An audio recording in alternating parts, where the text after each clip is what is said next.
नमस्कार दोस्तों, स्वागत है आपका अपने YouTube channel trail blazer the study point में। आज हम लोग बात करेंगे भारत में क्रांतिकारी गतिविधियों को रोकने के लिए ब्रिटिश सरकार ने कौन कौन से कानून लागू किए थे, उन मुद्दों पर।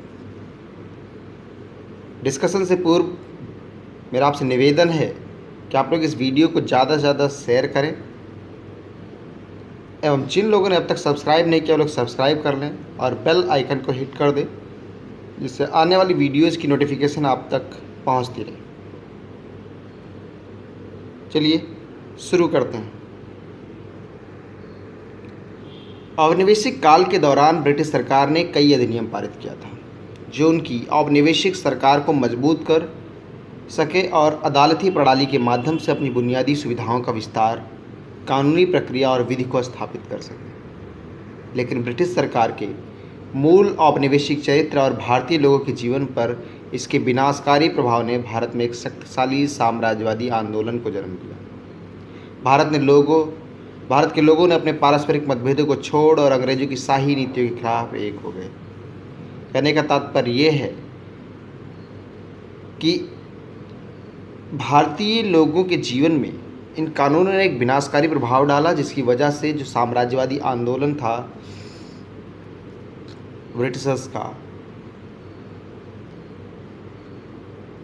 उसके प्रति लोगों में एक आक्रोश पैदा हुआ और एक आंदोलन खड़ा हो गया। औपनिवेशिक काल के दौरान ब्रिटिश सरकार ने कई दमनकारी कानूनों को पारित किया था। उनमें से कुछ हम लोग देखेंगे। तो पहला कानून है राजद्रोह की रोकथाम के लिए बैठक अधिनियम, यानी prevention of seditious meeting act. 1907 में ये पारित हुआ था। क्या काम था इसका? तो राजद्रोह को बढ़ावा देने या सार्वजनिक शांति में परेशानी पैदा करने की सार्वजनिक बैठकों को रोकथाम के लिए अधिनियमित किया गया था।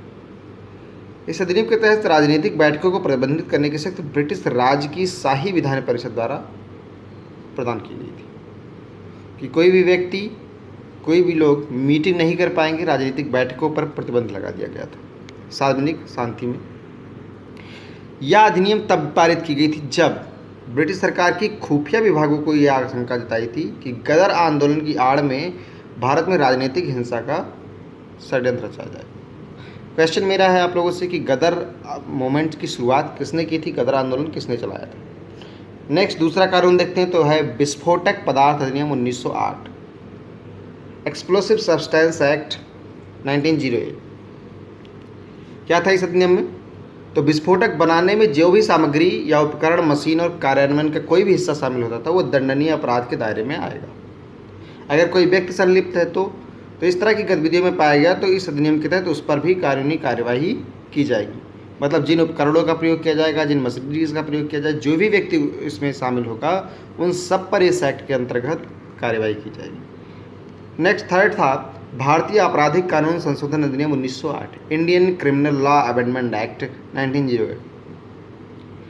क्या था? सार्वजनिक शांति के खिलाफ कार्य कर रहे खतरनाक संगठनों के निषेध के लिए तुरंत मुकदमा करने तथा उनकी शीघ्र परीक्षण और सुनवाई की वकालत करता है यह अधिनियम।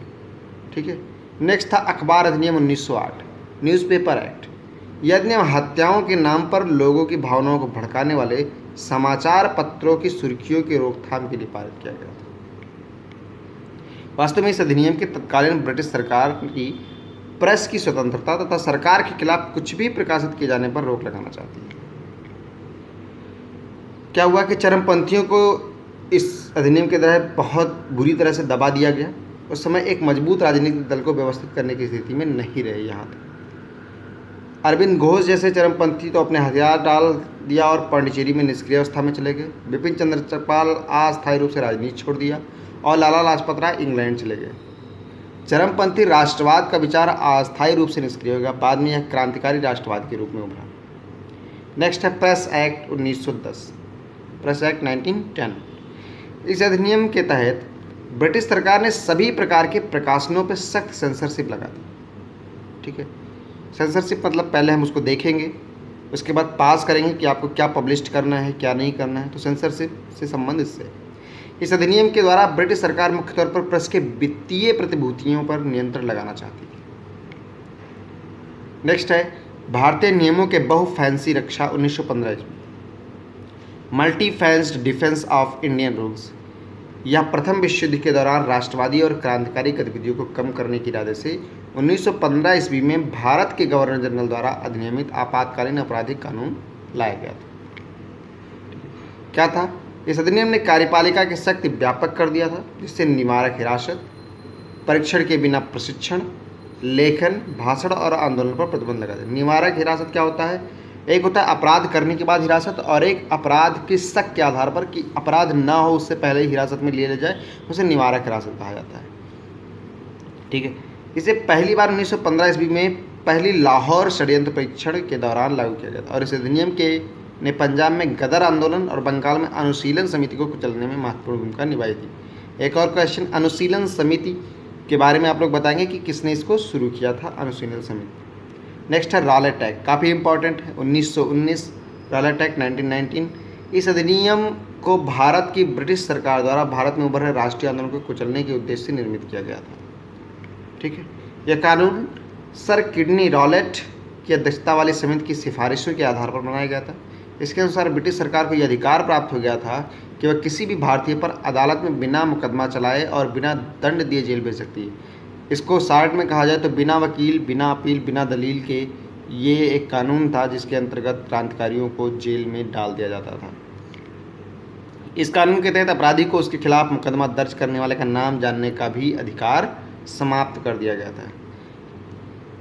इस कानून के विरोध में देशव्यापी हड़तालें, जुलूस और प्रदर्शन होने लगे। गांधी जी ने व्यापक हड़ताल का आह्वान किया। इस सत्याग्रह में उन लोगों को भी शामिल किया गया था जिन्हें होम रूल लीग ने राजनीतिक रूप से जागरूक बनाया था। आई होप आप लोग को इस वीडियो में कुछ सीखने को मिला होगा, तो इस वीडियो को ज़्यादा से ज़्यादा लाइक करें। अगर कुछ सुझाव देना है तो उसे कमेंट बॉक्स में ज़रूर दें। साथ ही इस वीडियो को ज़्यादा से ज़्यादा शेयर करें, और जिन लोगों ने अब तक सब्सक्राइब नहीं किया वो लोग सब्सक्राइब कर लें और बेल आइकन को ज़रूर प्रेस करें, जिससे आने वाली वीडियोज़ की नोटिफिकेशन आप तक पहुंचती रहे। Thanks for watching. Thank you.